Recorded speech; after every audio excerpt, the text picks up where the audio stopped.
All right, camera You speeds. can speak to Ricky. Sure. Just tell me when. Sorry. So, yeah, you asked the question then, Rick. Yeah, what is it that you remembered, Nick?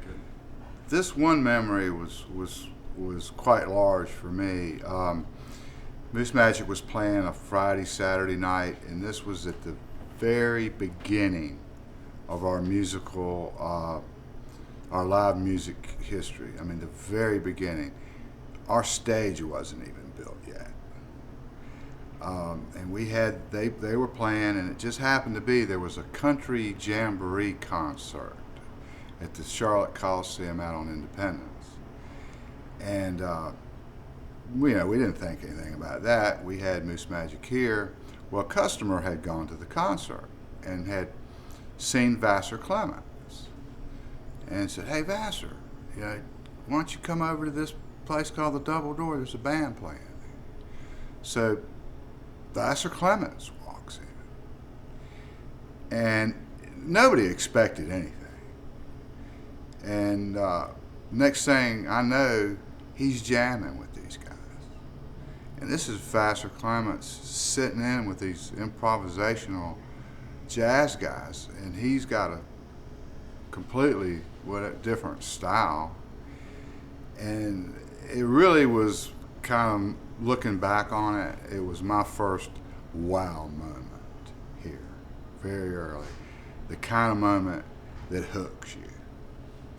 Can you give us a bit of background on this place, when it opened and what it was open for? And Oh yeah. Well, I've got actually a book here. I can just almost give you books and you can see. But yeah, I can gladly do that. But the music, the sound when they were playing, I remember. I don't know. I was out here somewhere and I was just going, "Wow!"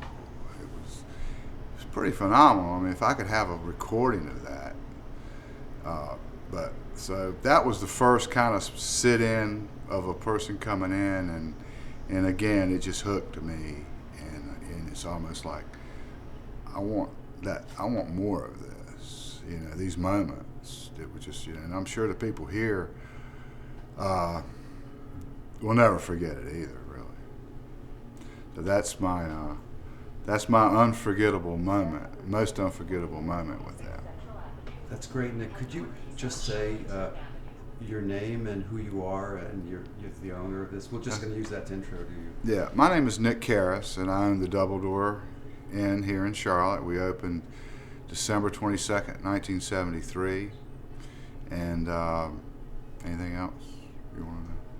just the kind of bands that you had here when you first opened, like what you opened it for, what kind of music you wanted to. Well, it all it kind of all started really.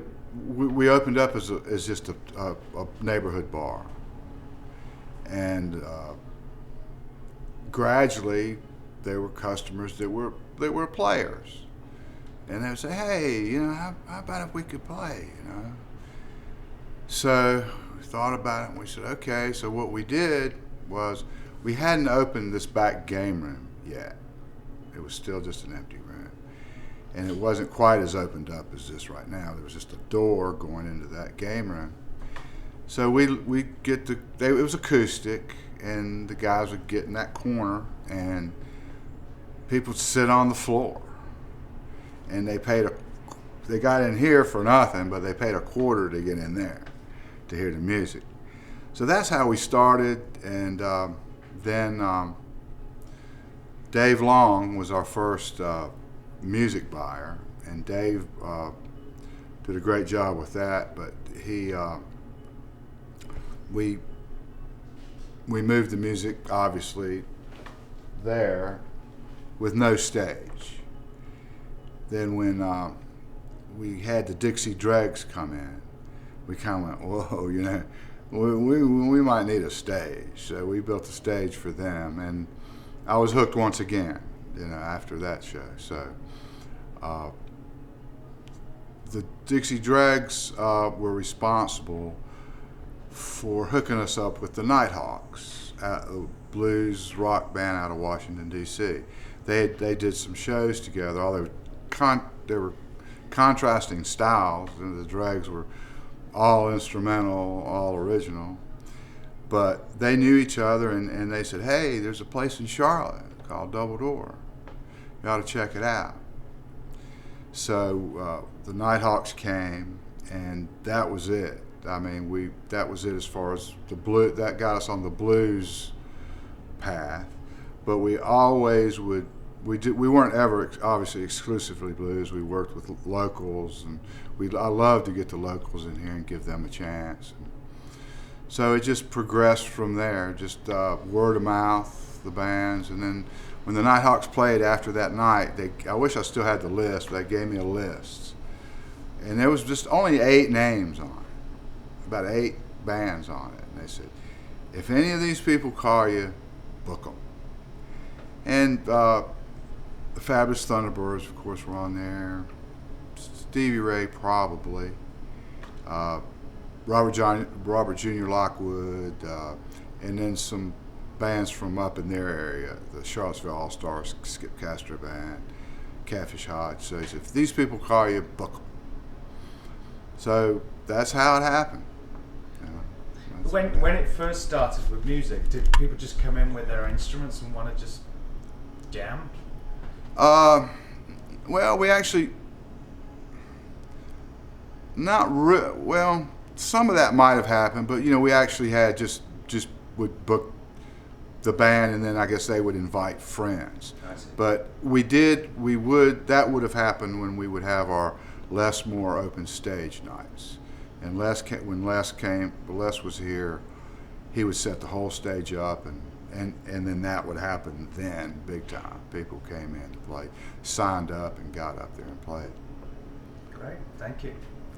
Now, I will say, if you want to get a little history here, I got some books over there that were done 5 years ago.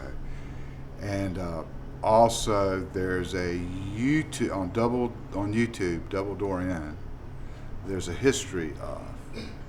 And these kids from UNCC did a project, and they came to me and said, hey, I guess they were in film of some sort there, and they said, we'd like to do a story of the history of Double Door. I said, fine. So they did a great job. I mean, it's 15 minutes, but these kids did a great job. They should have made an A+ on it. But it's a very, it's really good historically of what we